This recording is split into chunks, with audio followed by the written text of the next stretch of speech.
Are you experiencing chronic fatigue or just general tiredness? It's something that we get every single day in the health shop. People coming in and just saying they're so incredibly tired.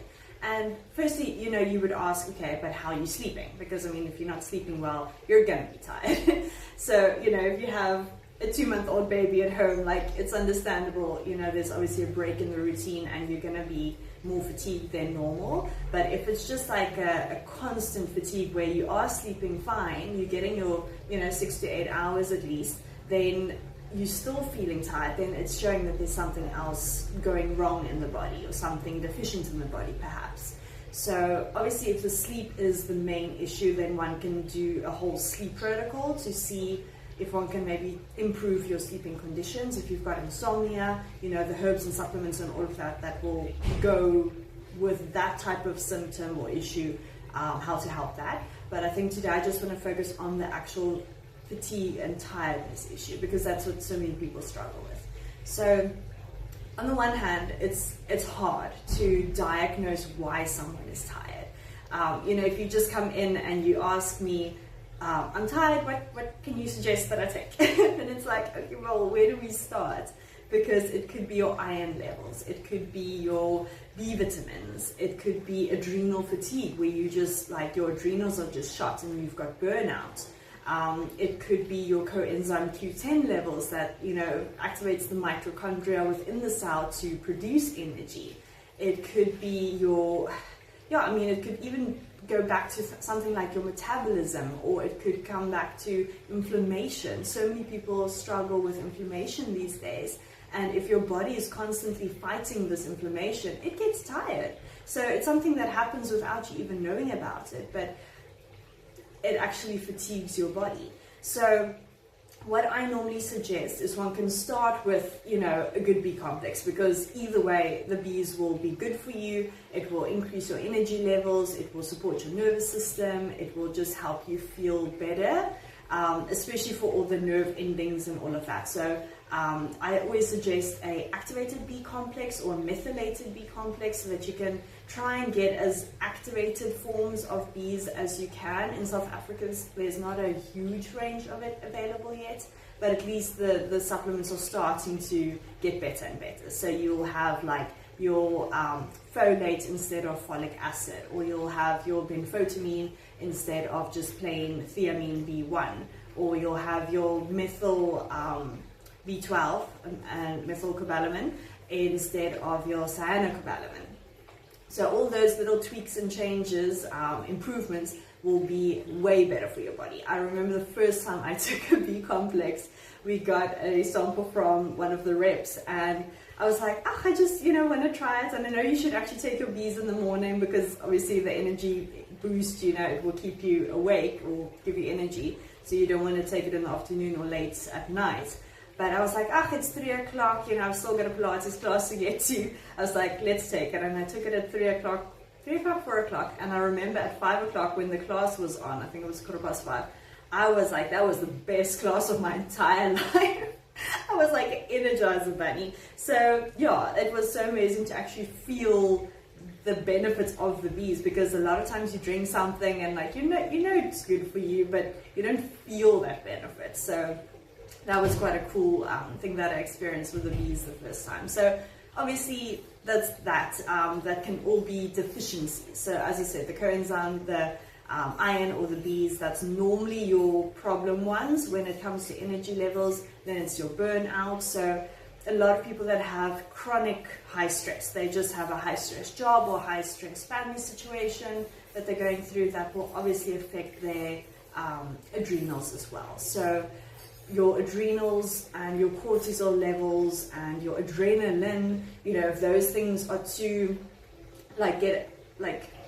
secreted too much of too often, it just becomes burnt out. So that's why your good sleep is important, why rest is important, why a holiday now and then is important, just to be able to switch off and actually go into that rest and digest. And that's why a lot of people do breathing exercises, or meditate, or read, or walk in nature and go do hikes in the mountains, because that actually just makes their brain and their body just switch off, because that's so important. A lot of people just can't switch off, they just like the high functioning and just like it just go. It's harder for them, and I think that's when something like herbs come in as well. So if you check your deficiencies, and you can obviously do like a quantum scan, or you can do a blood scan to actually see what's happening in the body and what's needed in the body. Once all those deficiencies have been addressed, then you can start external help.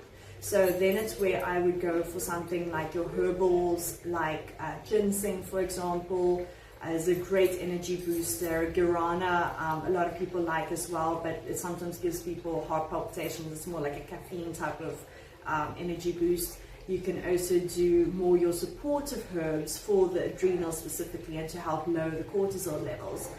Something like ashwagandha is very popular. Rhodiola is one of my favorite herbs ever. So that would be a very, very nice herb to do as well. And yeah, then you kind of have to take it as, a 3-month at least course, where you can actually see, okay, what is your body needing firstly, and your absorption even, because you might be taking those iron or Bs. I'm back. Big lesson learned: put your phone on airplane mode when recording a video.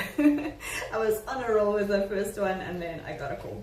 So I was wanting to say as well that when your body gets all those nutrients, but your metabolism or your tummy health isn't good, they always say it all comes back to gut health. And it's so true, because you might be eating the right foods, you might be taking the right supplements in the right form, very good quality, bioavailable, all of that, and still not get the benefit from it because your gut health might be compromised. So people with IBS, people with Crohn's, all of that will have a serious implication with the absorption of your actual nutrients. And I see it a lot when we do tests. Then I see, oh, but your iron is low, or your potassium is low. And they're like, okay, yeah, but I eat bananas every day, so why is my potassium low? Then it's like, okay, well, then I always go check the gut. Then I'm like, okay, let's see what's happening here. Because normally, obviously, sadly, the food that we eat today doesn't have the same nutrients in that it had 40 years ago even.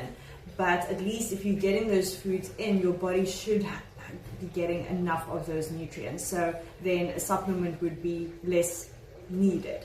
But again, if your tummy isn't happy, you're not going to get the benefit. So that's just the other thing I wanted to say, that when you start taking the herbs and all of that, make sure sometimes it's needed to do a deeper dive after you've done all your deficiencies. Replace those and you start adding the herbs. A lot of times taking tinctures is actually a very nice form, because it gets absorbed much quicker, much easier, much more efficiently. So I like to start with a tincture blend of something like ashwagandha and rhodiola, just to kind of get the ball rolling and see how your body responds as well. You also get a lot of different energy blends that might have a few different herbs together that will help do an energy boost. And then something small like you can do rosemary tea, or even rosemary essential oil has got a very uplifting type of benefit, where it will help you focus. So some people, if they have to drive long roads, then they can do the rosemary essential oil to try and keep them awake as well. So that works nice as from an aromatherapy point of view as well. And then it's just to kind of do some self-reflecting and see, what is it that you think is causing your tiredness. Look at your diet, look at your routines, look at your lifestyle, look at your job. All those things might have an implication, and I always suggest, chat to someone, because even if they don't necessarily have to tell you what to do, but just chat to them and you can soundboard off them, and sometimes something just like unlocks. It's like that light bulb moment, and then it's like, that makes sense. Even something like heavy metals could have a huge implication on how your nervous system works. So then one might say, okay, but maybe my heavy metals is too high, so I need to do a heavy metal detox. So it's sometimes very, very hard to diagnose why someone's tired. But at least you can kind of start with one of the things that I mentioned in the video, or chat to someone and see what they can recommend, because one has to start somewhere. And I think it's so important, because it's, when you're feeling tired, when you're feeling low, some people, it even goes over to something like depression, because they're just feeling so pop, you know, like in Afrikaans, or even hatful, you know, you just over it, and it affects your mood, it affects your relationships, it affects your libido. All those things has then negative effects because of your tiredness.